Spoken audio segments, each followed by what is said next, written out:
Genesis chapter 3. Now the serpent was more subtle than any beast of the field which the Lord God had made.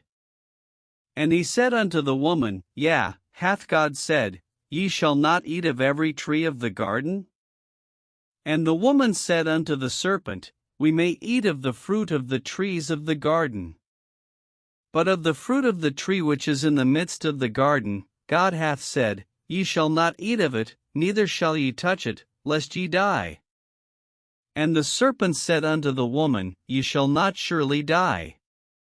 For God doth know that in the day ye eat thereof, then your eyes shall be opened, and ye shall be as gods, knowing good and evil. And when the woman saw that the tree was good for food, and that it was pleasant to the eyes, and a tree to be desired to make one wise, she took of the fruit thereof, and did eat, and gave also unto her husband with her, and he did eat. And the eyes of them both were opened, and they knew that they were naked, and they sewed fig leaves together, and made themselves aprons. And they heard the voice of the Lord God walking in the garden in the cool of the day, and Adam and his wife hid themselves from the presence of the Lord God amongst the trees of the garden. And the Lord God called unto Adam, and said unto him, Where art thou? And he said, I heard thy voice in the garden, and I was afraid, because I was naked, and I hid myself. And he said, Who told thee that thou wast naked? Hast thou eaten of the tree, whereof I commanded thee that thou shouldest not eat? And the man said, The woman whom thou gavest to be with me, she gave me of the tree, and I did eat. And the Lord God said unto the woman, What is this that thou hast done? And the woman said, The serpent beguiled me, and I did eat.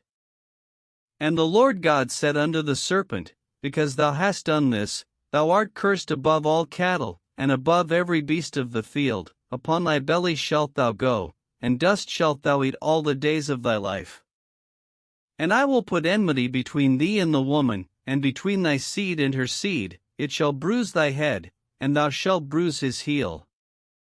Unto the woman he said, I will greatly multiply thy sorrow and thy conception, in sorrow thou shalt bring forth children, and thy desire shall be to thy husband, and he shall rule over thee. And unto Adam he said, Because thou hast hearkened unto the voice of thy wife, and hast eaten of the tree, of which I commanded thee, saying, Thou shalt not eat of it, cursed is the ground for thy sake, in sorrow shalt thou eat of it all the days of thy life. Thorns also and thistles shall it bring forth to thee, and thou shalt eat the herb of the field. In the sweat of thy face shalt thou eat bread, till thou return unto the ground, for out of it wast thou taken, for dust thou art, and unto dust shalt thou return. And Adam called his wife's name Eve, because she was the mother of all living. Unto Adam also and to his wife did the Lord God make coats of skins, and clothed them. And the Lord God said, Behold, the man is become as one of us, to know good and evil, and now, lest he put forth his hand, and take also of the tree of life, and eat, and live forever. Therefore the Lord God sent him forth from the Garden of Eden, to till the ground from whence he was taken. So he drove out the man, and he placed at the east of the Garden of Eden cherubims, and a flaming sword which turned every way, to keep the way of the tree of life.